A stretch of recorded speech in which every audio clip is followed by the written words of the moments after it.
have this webcast with you today, not only because we have Mohammed Asaria from Range Development, who is one of the toppest CBI professionals in the world with tremendous experience that you will hear about in the CBI space, but also because this journey into CBI and E2 has been just that, a journey for me, because as many of you know, I have been all about EB5 for well over a decade. And ironically, it took COVID and it took the changes in EB5 that we're all experiencing and managing to get me to look well outside EB5, well outside my comfort zone, expand my horizons, and add to my playbook. And it was and is amazing what I am finding out there. And so I am really excited to share this part of my experience and journey with you, and to introduce you to this part, which I think is really one of the most exciting parts of global immigration, period, worldwide, this CBI, investment immigration worldwide.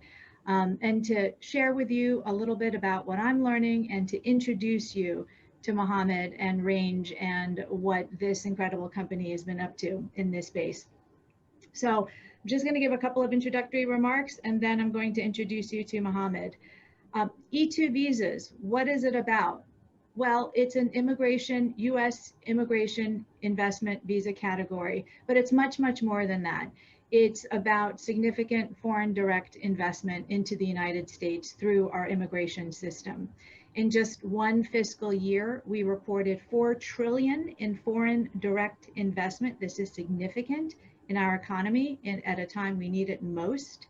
We've issued over 43,000 E-2 visas in 1 year. And in recognition of the importance of this visa category to our economy, the prior administration exempted the E-2 visas under a national interest banner for bans that apply to other workhorse visa categories like the H-1B. So this is a visa of real economic importance to our country. Why is it so attractive now? It's been around for decades, but it's very attractive right now to the audience that we in EB5 have been pitching to for the last decade. Some of the reasons is that include the fact that there are no limits or quotas on E-2 visas. We've been kind of struggling under the visa limits in the EB5 space for some time now. We don't have that in E-2s. There's no investment threshold. That's another issue that we've been managing for the last couple of years. There is no jobs requirement. There has to be economic impact, but there's no specific job requirement.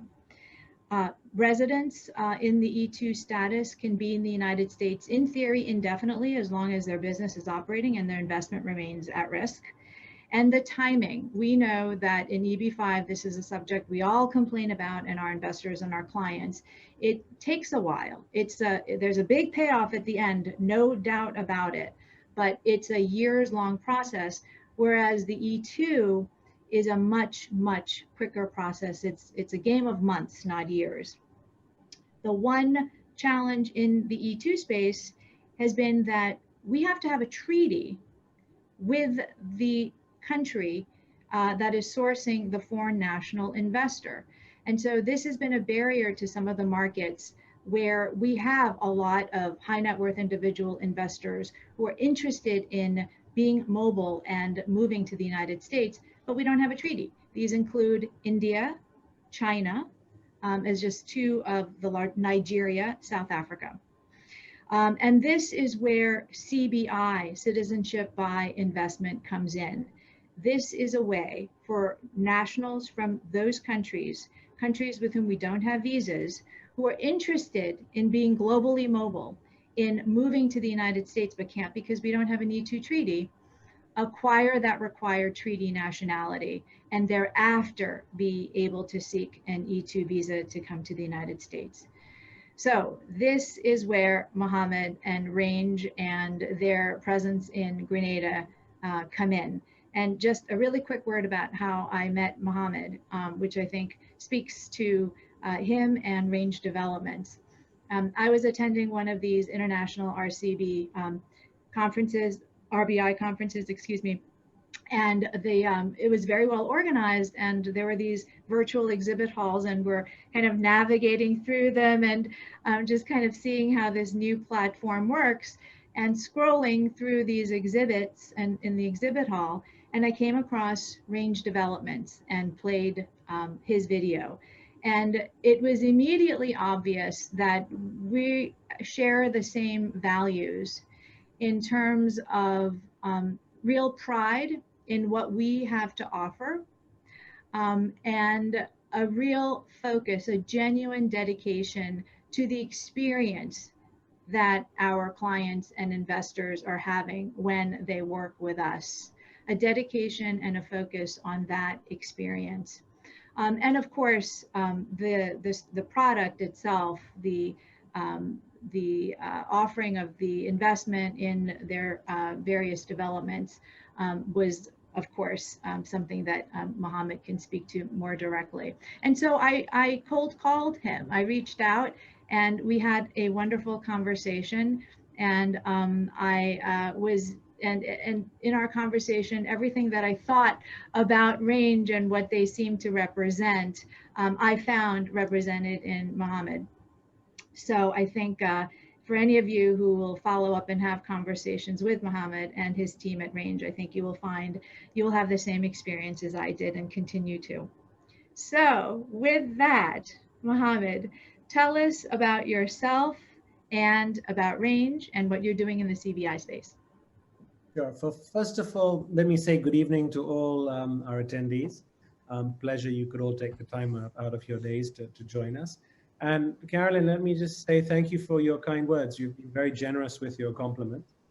It's been a pleasure working with you and your team over the last years. I do remember our first phone call quite well.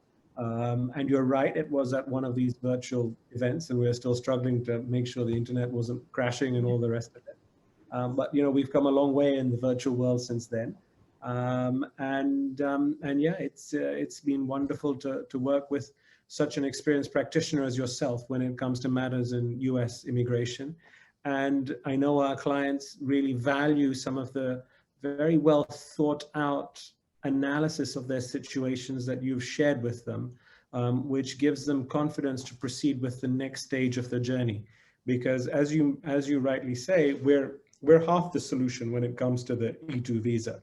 The other half is finding the right E-2 business and structuring the family affairs in the right way to achieve their objectives.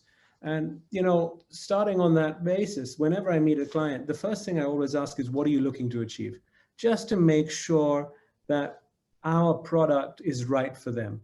And you know, so many times I've just put my hands up and said, you know what, Grenada E-2 isn't for you. Maybe, you know, an alternative US solution is. Because Grenada E-2 is really Pacific. It's basically a business visa.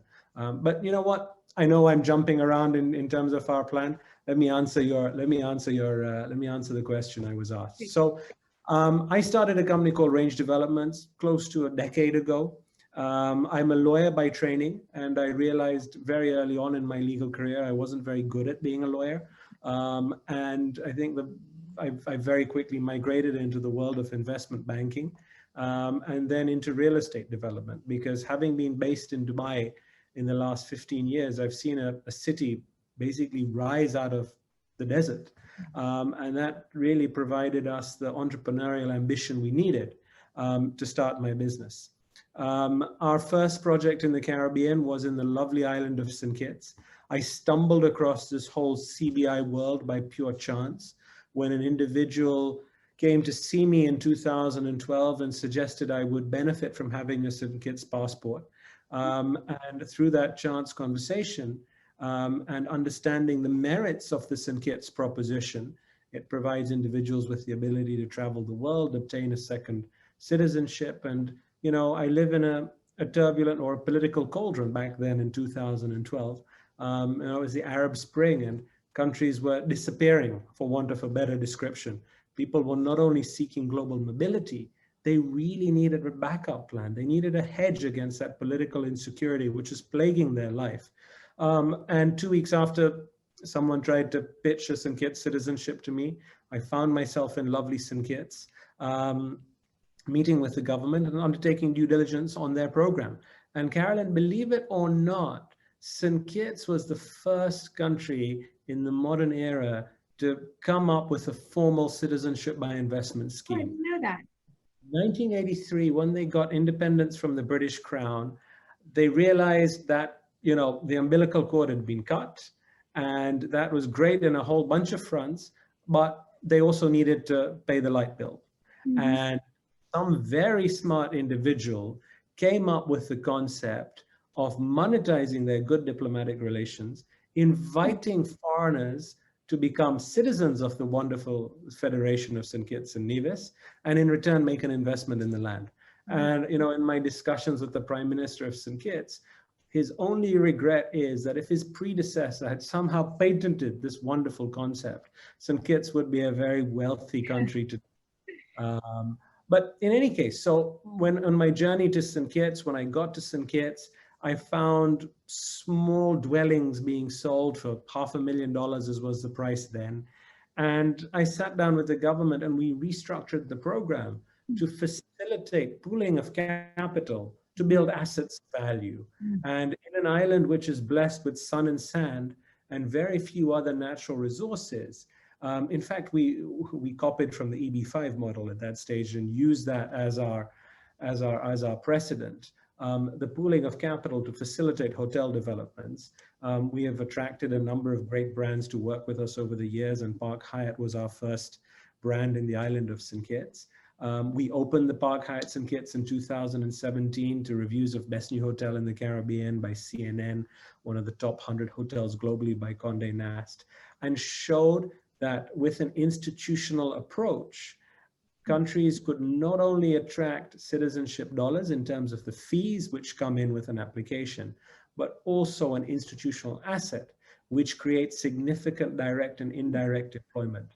I mean, over 300 people were employed at this hotel before COVID, 94% of which were from the island of St. Kitts and Nevis, and probably the same again indirectly.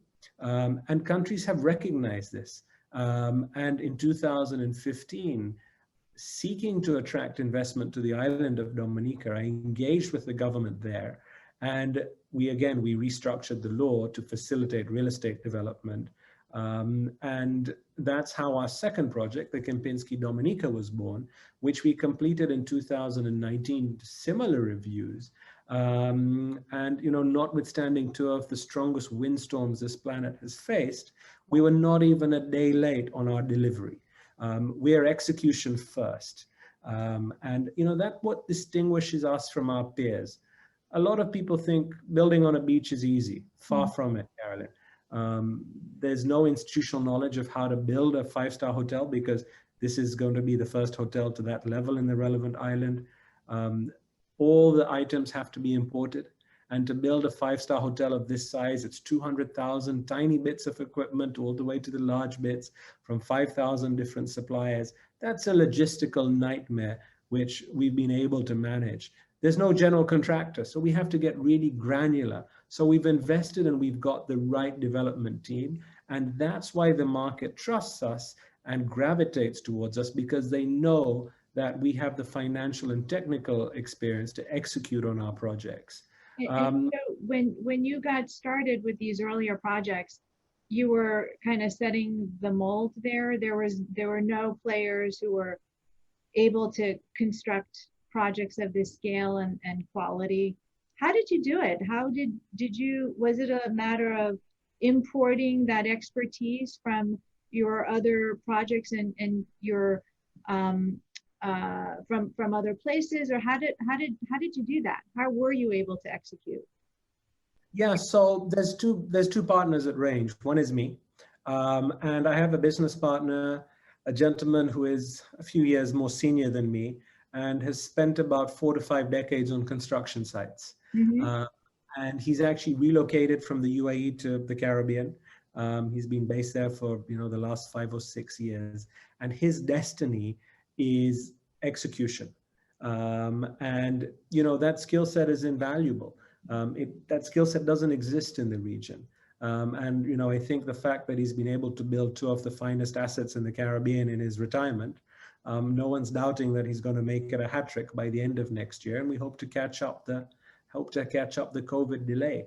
I mean, you said there was no one there when we started, but close to a decade on, many people have stood up saying, we're going to build, but no one's completed yet. Starting a project, as you know, with the best of intentions is easy. Everyone can have groundbreakings, but cutting the ribbon and the blood, sweat, tears, and dare I say it, scars which go into a development process is very, very different and very, very, very, very difficult than signing an initial agreement and cutting having some balloons go off at the beginning.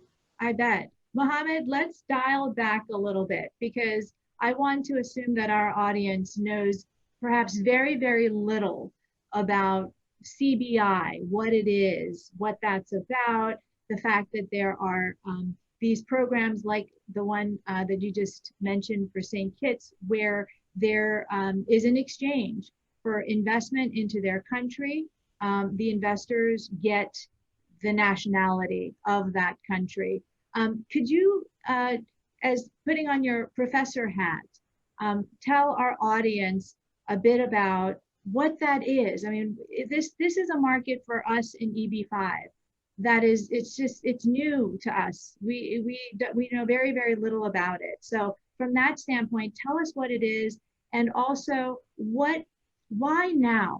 It seems like there's a real explosion of interest in global mobility, in citizenship by investment. So tell us what it is, and is there an explosion in demand, and what explains that? Okay, citizenship by investment at its simplest, with the professor hat on, as you call it, is an investment in the country in return for a particular amount, which is stipulated in the legislation, and subject to that individual passing the relevant due diligence criteria, is rewarded with citizenship. I don't want anyone to come away from this conversation thinking this is a pay and play scheme. Far from it.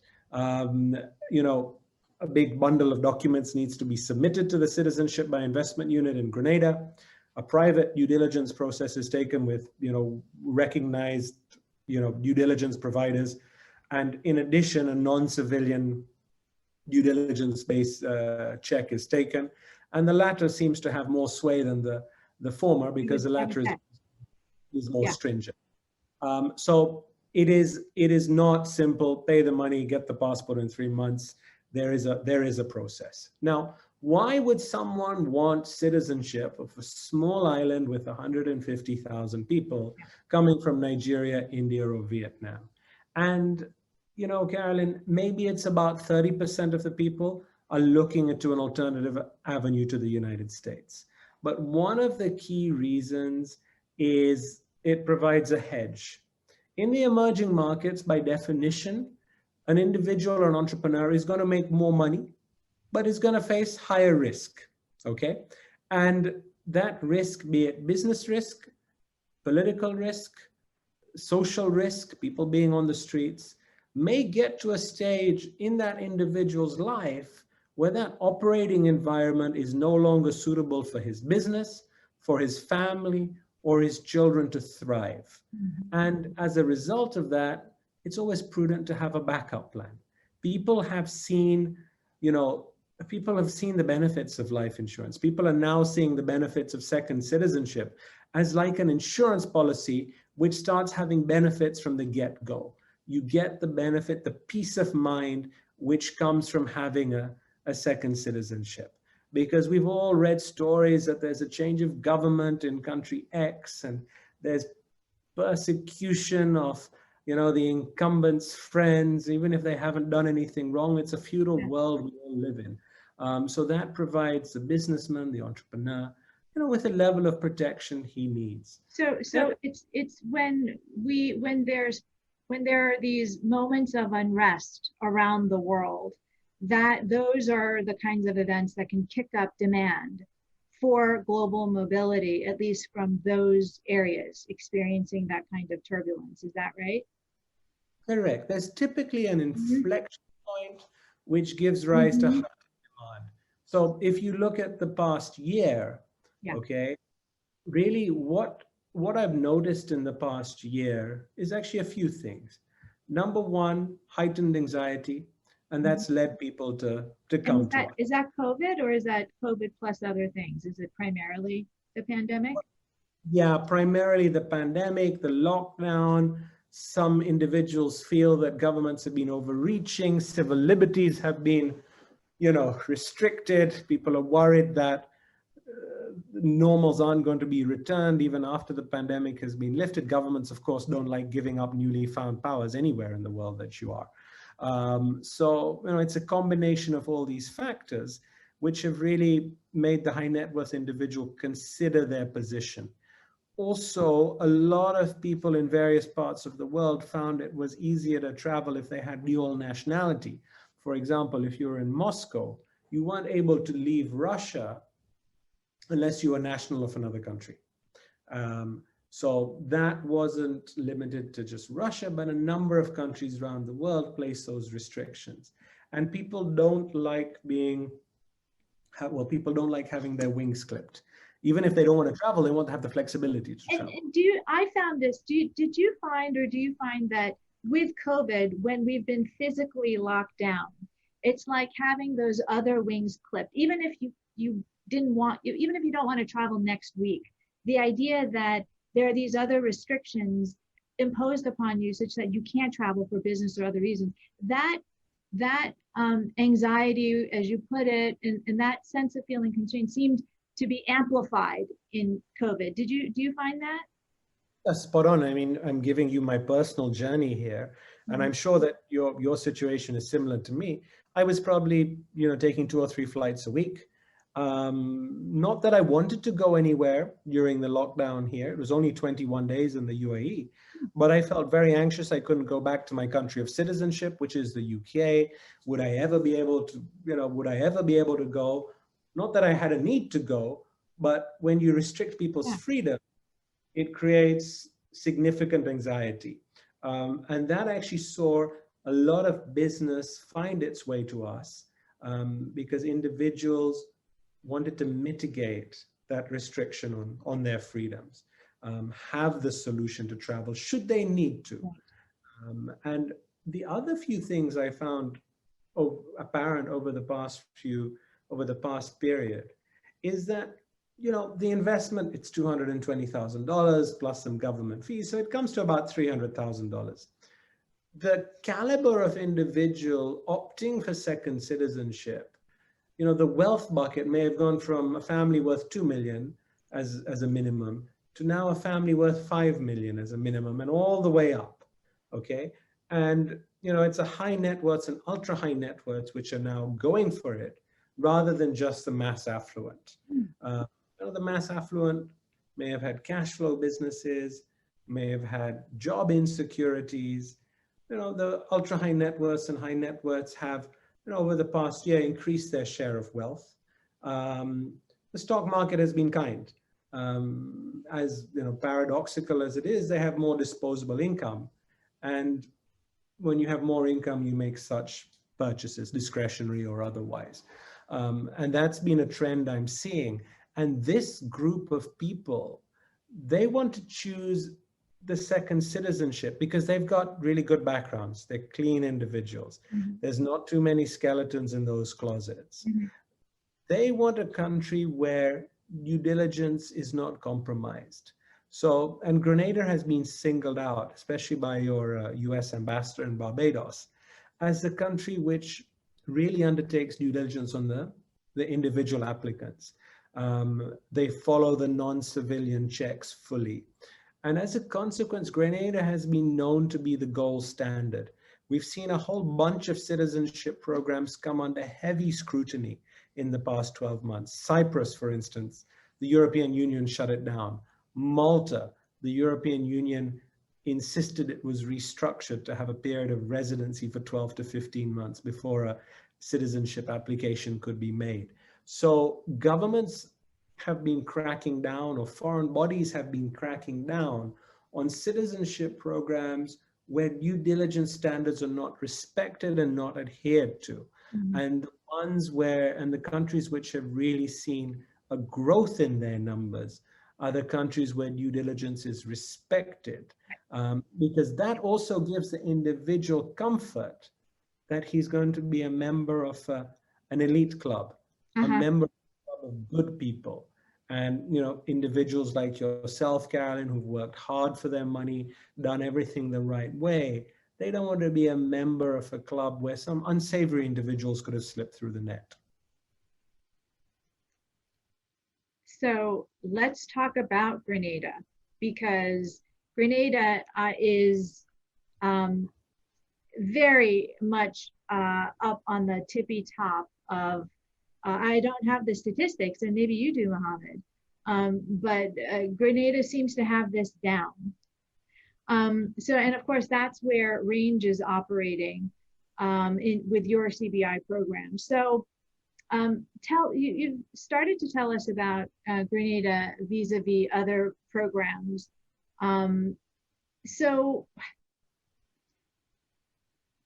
tell us a little bit about maybe the history of the Grenada program, since I know that you've been involved in its evolution. And maybe you can start with the juiciest bit, the investment threshold. You touched on the 220, and all in, it might mean about 300,000 US in terms of the investor's outlay. Now there are different products or different levels of investment for Grenada CBI. Why don't we start with that, and then maybe you can use that to kind of segue into how you've been involved in the restructuring of the investment thresholds in Grenada. Sure. So we were invited as a group to do business in Grenada by the government at the end of 2018. I'd been to Grenada in 2013. That was my first visit when they'd first announced the resurrection of their citizenship program. But you know, every country which gets into the CBI world takes a few years to find their way. And in 2018, faced with the desire to enhance the tourism potential, get some very high-end five-star hotels, and attract the capital levels which, you know, Grenada's other neighboring islands was attracted, we engaged with the government of Grenada. At that stage, the price point for investment was $350,000 in an approved project. And all approved projects have some sort of link to the priority sectors. You can't just go and buy an apartment or a piece of land. It has to create employment. And the key priority sector, as in everywhere in the Caribbean, is tourism. So I sat down with the government and advocated that the price point be lowered to be consistent with the neighboring islands of St. Kitts and Dominica and the other islands where it's 200,000. And the government decided that 220 was the right threshold. They wanted to have a little bit of premium for their product. And the way it works is you make a $220,000 investment that entitles you and your family to become eligible for second citizenship of Grenada. There's government fees based on how many people in your family. So your typical family of 4 would come to approximately 300,000, exclusive of attorney's fees. That investment needs to be held for 5 years, following which time it can be sold to another individual who also wishes to obtain second citizenship of Grenada, whilst you and your family retain citizenship in perpetuity, and it's passed on for generations. And is there a physical presence requirement at any point in the process? There's no physical presence either to reside or to visit. They get to know you through a desktop due diligence process. It's not like other countries where they want you to come and spend 12 or 18 months. But you know, in full transparency, there's 2 ways to obtain second citizenship of Grenada. First is through the real estate route. The second is through the non-refundable contribution route, which means making a donation to the government stipulated in the law under Section 10, and the delta between the non-refundable contribution and the real estate option is marginal. It's $50,000. So it's 250 versus 300. So what we're saying to investors is, you know, that real estate, that non-refundable contribution route, it's great, but you know what? if budget isn't so much of a constraint, spend an extra 50,000, have an asset worth 220, which you can liquidate after 5 years. So your sunk cost of second citizenship is only $80,000. I'm curious too, how much is that a part of your sales strategy when you're talking about this? Are you thinking, boy, I've also got to persuade this investor that there's an exit, at the end of 5 years, that they will be able to liquidate in some form this investment. Do you find yourself having that conversation as well and thinking about that and that economy? Yeah, the smart investor always asks, how do I exit? And he wants to be certain of exit before he enters into a particular investment. So Carolyn, if you look at it, I mean, investing in real estate in Grenada is great. But let's be honest, the reason we're all congregated here today is not to talk about the merits of a real estate investment. It's about the merits of Grenadian citizenship. So your clients, people your colleagues who are on this line and talking to, have already made up that decision that they're going to proceed with Grenadian citizenship or inclined to proceed down that line. And the minimum cost for them, for a family of 4, is 250,000. We're saying spend an extra 50. If you sell it for 50,000 after 5 years, you've broken even because you are going to do Grenada citizenship in any case. So if you have an asset for 220, surely you can sell that for an extra 50. You can sell that for 50,000 and break even. If you sell it for 100, you doubled your money. And if you sell it for 220, it's times by 4. What I will say to you is you're basically taking a risk on 2 things. Our ability to deliver the Six Senses Hotel in Grenada. Site work is already started. It's well underway. There's over 200 people on that site today. We're on track to complete by the end of next year. And we're going to do our best to recover every single day of COVID delay and open on schedule. And the second thing you're taking a punt on is, does Grenada retain pole position in the citizenship by investment field? And that depends on them maintaining their due diligence, their price point, and also you need to look at the competitive angle. Will another country come up, which also has E-2, which could sell at a lower price? Yeah. But and they're cropping up, right? They are cropping up. Question, getting for a new country to get an E-2 visa treaty, it's not easy. Huh? I mean, Grenada was invaded by the United States, so I don't think the US is handing out the Treaty of Trades and Commerce. We don't like to talk about that too much. But yes, okay. No, you're right. Absolutely. Yeah, but you are getting other countries in Europe coming. I think you've got Northern Macedonia or Northern Moldova. They've announced a citizenship program. It has an E-2, but Grenada is tried and tested. And the other thing which is really going for Grenada is the visa-free access to China. Mm-hmm. Okay, so not only can you go to the UK, not only can you go to the Schengen zone, not only can you go to Russia, but it's one of a handful of countries globally where you can go to China. So you have access to the world's first and second largest economies, China and the United States. I'm not here to say which is the largest and second largest. Please read your newspapers and form your own decision. But you have access to the world's 3 largest trading blocs: the European Union, the USA, China. Yeah. I think it's 5 out of 7 of the G7. How would you say these priorities rank in the investors with whom you speak in terms of the things that we're talking about? The ability for visa-free travel to these economic centers, we haven't talked about this, but the educational opportunities available in the residence country, whether it's Grenada or the United States, if they're later pursuing an E-2. There's tax. I know that neither of us can talk about the tax implications, but that is, of course, a major consideration for high net worth and ultra high net worth individuals and families. So how would, in your experience, how do these priorities rank? Sure. So, and I think it's different in each family's case, but the consistent thing is we want a country which is doing its due diligence properly, because we want to hold a passport which reflects our status in life, because unfortunately we're all judged on lots of things: our name, our color, the way we look, our background, our religion, and citizenship is one of those. So when people hear that we're from Grenada, they automatically think we're, background checks have been done and, we're good people. So that's really important to people. The second reason, and increasingly more so, is taxation. And again, you and me are not tax advisors, but I spend half my time talking about tax these days, in that Grenada doesn't have worldwide income tax. You're taxed only if you live in Grenada or in Grenadian sourced income.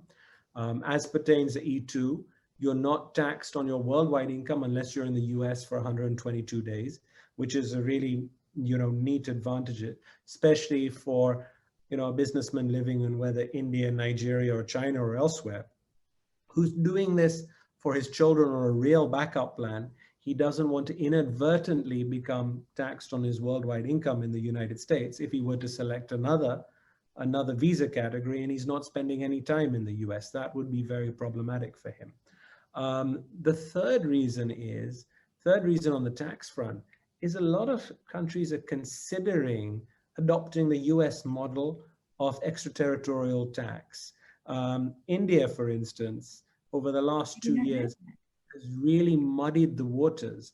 And if you're living in a zero tax jurisdiction like the GCC today, and you're an Indian national, and there is a slightest of argument that your business is being controlled by India, meaning you may have a subsidiary or a very vague relation to another company in India, that can open up a whole can of worms, and you can be taxed on that income you're making outside India.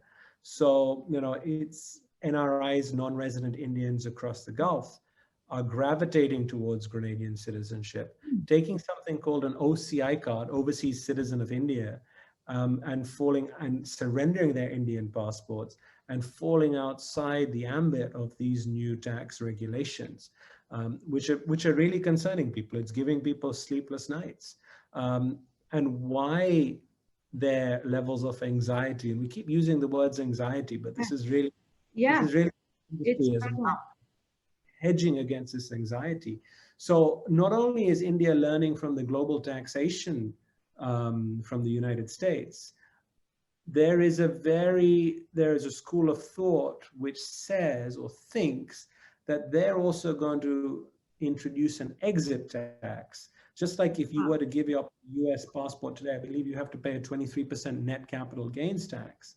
There is, from what I've heard informally, the Indian government are actively considering imposing this, because what is the point of a citizenship-based tax if someone can drive a horse and cart through it by offering second citizenship? So the two unfortunately go hand in hand.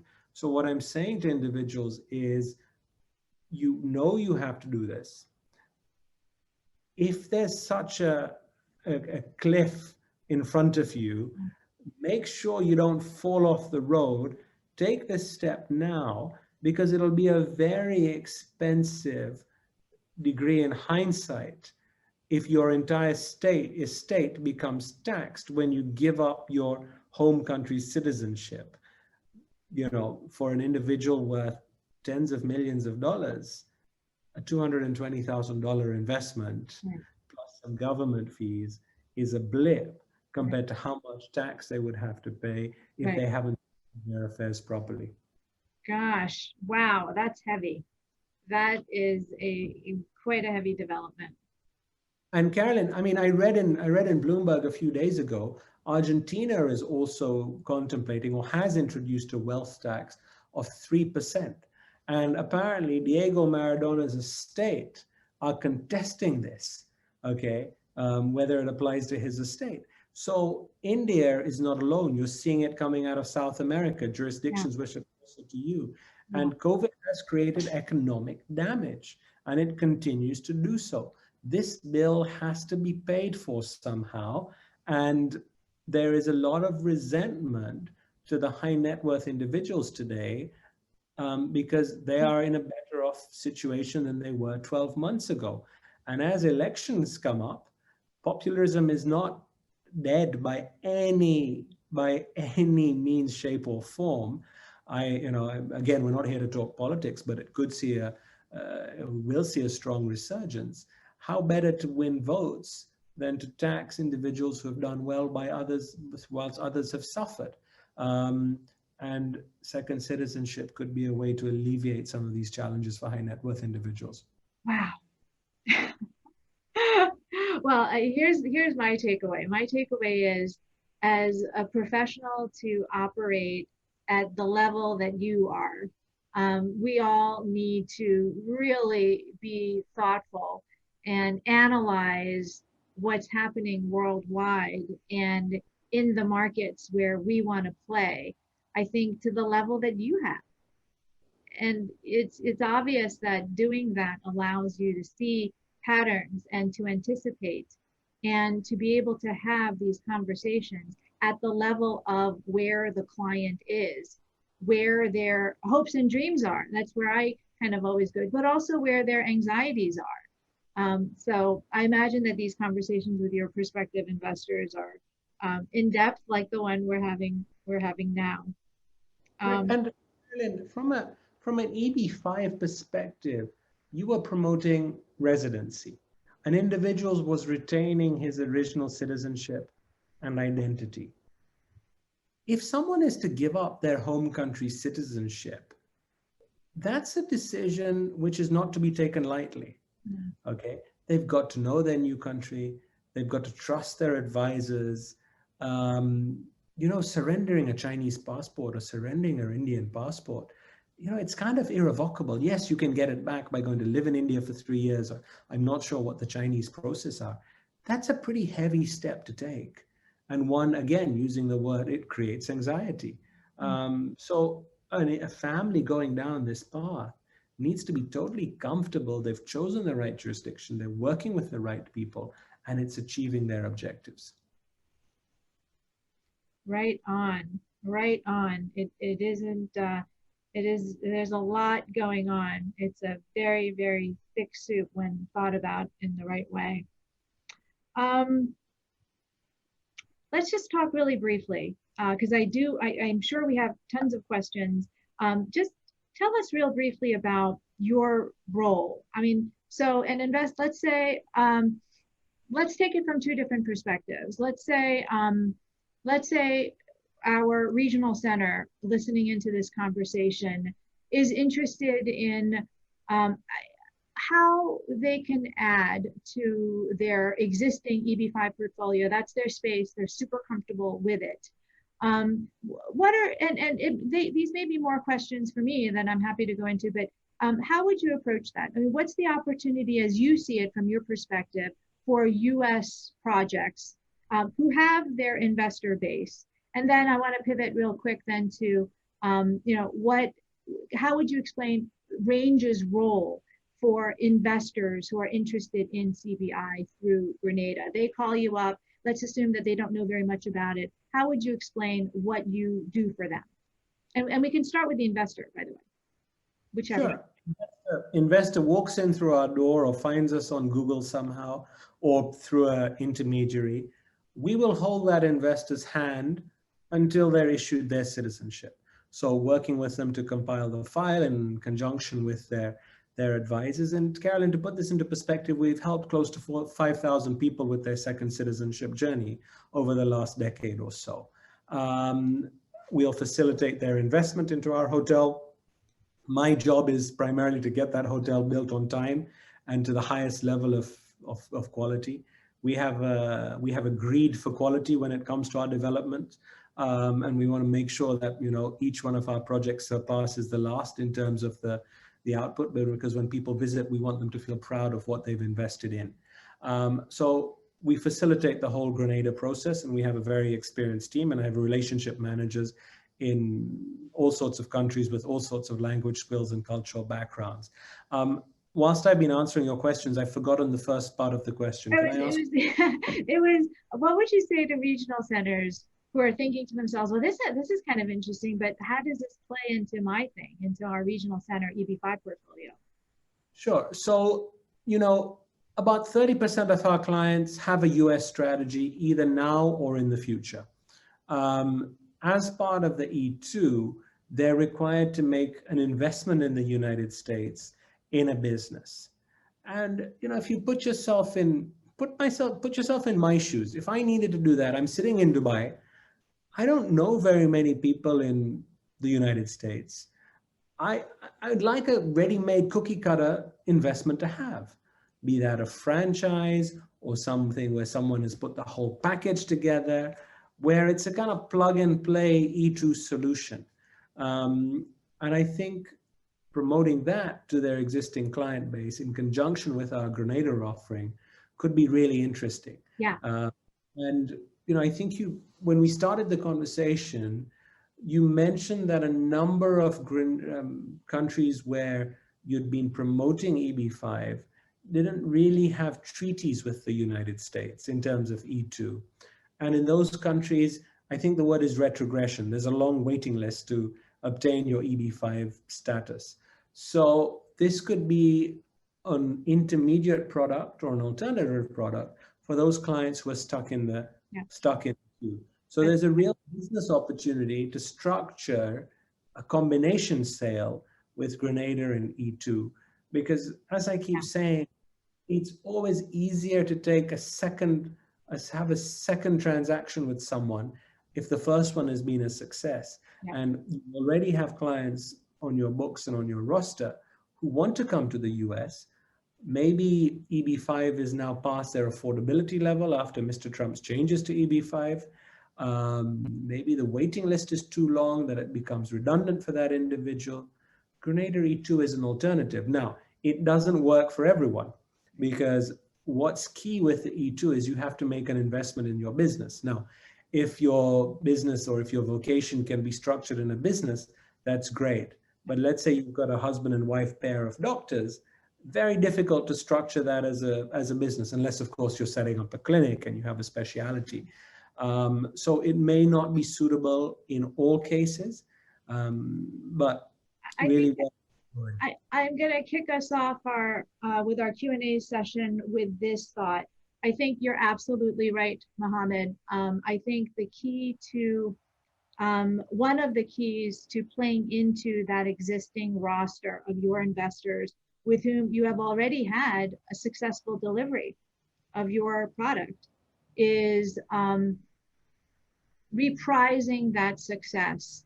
And that's one of the things on the project side that I've been most excited about in the CBI and E2 space is playing with migrating the EB5 structure into an E2 offering, an E2 project, where you can offer the investors this replicated experience, something that is familiar to them as EB5 investors, and something that doesn't require, as traditional E2s do, that day-to-day 9 to 5, 9 to 10, 11, 12, as I know as a startup law firm, being at your business and manning and womaning the operations of that business. They're looking, the global citizen of today who's considering CBI and E2, and potentially as an interim solution as they wait out the backlog in EB5, is plugging into a genuine, real investment US opportunity that looks like their EB5 investment. And that's one of the things on the US project side that I'm most excited about working on. And I'm doing that in a number of different exciting spaces that also were excluded from EB5 because of the rules related to EB5. E2 is much, much more flexible. With that, let's open to Q&A. Are you ready for some questions, Mohammed? Sure, absolutely. Cool. All right. Questions and answers. Would the applicant under an E2 work in the US, i.e. once the applicant has established the business along the lines of the E2 business plan, including creating the contemplated jobs not required for E2s, can the applicant take up employment? Yes, but it's the E2 employment. Our visa system is very specific. The conditions of your admission are tied to the visa category. So when you enter the United States in the E2 visa status, you do have work authorization, but it is with respect to your E2 company. Your spouse, however, has open work authorization, Therefore, it's a point of strategy to discuss with the client. If you have a spouse who is entrepreneurial and is doing lots of different things in lots of different spaces, that's probably not the spouse you want to be the E-2 primary applicant. You want the spouse who is going to be ready to direct and develop that E-2 company to be the primary E-2 applicant. So there is strategy in that decision. Question, if I have a client from South Africa, would there be a CBI opportunity? Mohammed? Yeah, absolutely. South Africa we've had a high number of clients from South Africa. There's a lot of political insecurity among certain sectors of the society. It's a wonderful country to live, but I think everyone knows that there will be a challenge in the future, and plans need to be in place for that should those unfortunate events take place. Question from my good friend Yishan. How are your Grenada investments structured? Is it equity or debt? And how much is the typical developer's contribution? Those are great questions. So the question, I'll read it out loud. How are your Grenada investments structured? Is it equity or debt? How much is the typical developer's contribution to the project? What's your skin in the game? Sure. So first of all, it's structured as a real estate investment trust, and investors are coming on subscribing to the REIT, and it's equity under a real estate investment trust structure. So when I started the conversation, I said it's really easy to start a project, but it's very difficult or it's much harder to finish one. And the two things which prevent successful completion, one is the lack of technical skill, and one is the lack of financial ability or capital to complete that project. When we start a project, we ensure that we have the money to finish it, okay? And we have no debt as a company, so it's all equity. And every time that we're selling a share in the development or a share in the REIT, we're syndicating our equity down. I joke around the office to the team, and I said, look, at the end of the day, if none of you manage to sell any units, what's the worst that's going to happen? My son is going to own a half hotel. My partner's son is going to own another half hotel, and they might say thank you to us one day. But that's unfortunately not the case. I mean, we're 60% sold today. We've had a 18-month sales cycle so far. So before completion, the hotel will be fully sold, or all the respective units will be fully sold, and we'll retain a 10% interest because that's the right thing to do. But to answer your question, it's equity, and we have sufficient resources to ensure completion funding from our own equity. Speaking of taking a page from EB5 project structuring, that's typically what projects will want to show as well, that there is assurance of capital in place for completion. So Mohammed, if you ever want to do an EB5 US project, you know who to call, I hope. Karen, there's so many clever people in the United States. There's no room for people like me in your industry. Oh, please. You guys have got it down to arms wide open, I'm telling you. We have another question. With E2 investments in a structured project, similar to an EB5 regional center investment, what will be the minimum size to invest? Is it recoverable investment? Can the E2 investor invest in other projects? These are really, really excellent questions. And I get these questions a lot from clients and also from prospective clients. Mohammed, I have some thoughts. Do you have thoughts on this? This is more sort of an EB5 E2, but you may have experience speaking to this. I mean, I think this is, I'm happy to share my thoughts. Investors typically, I think and again, it depends on what they're looking to achieve with the E2. Some of them will like to have a larger investment, own 100% of it, happy to invest $500,000 to $750,000, whereas other people will only want to own 50% of the business so they can reduce their investment threshold. It depends on each investor's own circumstances.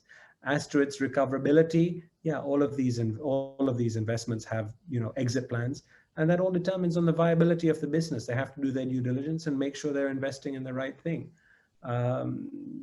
maybe maybe you share your thoughts on the other point, Carolyn, because I'm not familiar if the E2 can invest in other projects. That's a really great question. Yes, I believe it can, and it depends on the fund, on the company's business itself. If the business, and I believe this to be true under my reading of the E2 program requirements. If the company's purpose and its business is to make investments, then yes, that's what it would do. It would make an investment or a series of investments at once, or investments serially. So my answer to that is yes. And in terms of the minimum size to invest, I do get this. Some investors are more, they have a wider range. Other investors are, I just had a consultation the other day where the investor said, I just spent $350 on my Grenada passport. So I'm looking for something that is as low as possible and, and south of 300,000. And so I am not aware of sort of commercial E2 projects and offerings that are as low as if an investor is looking for something in the 100K range or 150, I am not aware of such investment opportunities in the E2 space. That isn't to say they don't exist. I do think that for those investors who are price conscious in that sense, I think that there's fantastic opportunities for their own E2 businesses, for their own E2 enterprises, absolutely. The cost of starting a business, probably worldwide, but certainly in the United States, where everything is cloud and the infrastructure costs of starting a business are quite low. I think depending on the kind of business, I mean, if you're, if what you do is manufacture widgets, then 100,000 is not going to do it, because the E2 investment threshold requirement hinges on the kind of business. Unlike EB5, it's 900K or 1.8 million, doesn't matter what kind of business. For the E2, the flexibility comes in the type of business. So if your type of business is, let's say, something very, very service-oriented, consulting, specific kind of consulting, I wouldn't advise something as general as just, consulting. Then you could have a startup capital requirement that is quite reasonably within the 100K threshold. And very often these are professionals, highly skilled, very accomplished in their spheres. And as long as their current employment situation, if they're still working, permits them to start this kind of venture, then I think that that is a very valuable option. The other point to make on this question is, and I get this question a lot as well, everybody wants some form of assurance of a return, of course, as Mohammed said, an exit strategy. It is important to know that the E2 investment, though, like the EB5 investment, they are sisters in this respect, is an at-risk investment. So there can't be anything written, there can't be anything in the structure of the deal where that return on or of capital is guaranteed. But of course, like in EB5, you're not inviting risk. You want to minimize risk, but that risk has to be there. Okay. As a follow-up question to the South African client, would he need to merge into the E2 visa with a business? And how long can he stay in the US? I'm not quite sure I understand the merging into the E2 visa, but Mohammed, would you know? Do you have a guess as to what he might mean? Question is, this is with respect to South Africans, would South African investor need to merge into the E2 visa with a business? Yeah, I mean, I think it's important to really distinguish that an E2 visa is akin to a business visa. It's an entrepreneurial visa. You're granted that visa on the basis of a business plan you submit to the embassy, correct, Carolyn? Yes, that's part of the process. So they go hand in hand. And the renewal of that visa after 5 years depends on that business still being in existence and still being viable. So really, Maurice, they go hand in hand, and they're inextricably linked. That's an excellent interpretation of that question. Maurice, if we got that wrong, just send me an email, because we're going to probably close shop in just a few minutes. And how long can he stay in the US? As Mohammed alluded to, it can be evergreen, and that is one of the lovely benefits of the E-2 visa. It is not guaranteed. You have to show the consulate every 5 years when you renew your visa, 5 years in most jurisdictions, that your business is still operating, it's an operating business, it's a real business, and that if you're an investor, you are developing and directing that enterprise. And there have been some instances in the history of the E-2 program where couples have been reinvesting or renewing their E-2 visas and very, very vested in their American E-2 company. And the consulate has found that they were not sufficiently involved for the E-2 visa to be renewed. So there is monitoring involved. One doesn't take it for granted, even though it can be evergreen and renewable. Mohammed, I knew this would be fun and informative. I think we checked both boxes. Thank you so much. I know it's late in Dubai. Thank you for the invitation. I've certainly found it fun. Really great being on this webinar and really great working with you. I hope our audience and attendees also found it as enjoyable as we both did. I hope so too. And please stay in touch with us. And everyone who's tuned in will get a copy of this recording and also contact information from Mohammed, if I may. Sure, that'll be a pleasure. Thank you, Carolyn, once again. Thank you so much, Mohammed. Thank you so much. And thank you to our guests. See you soon.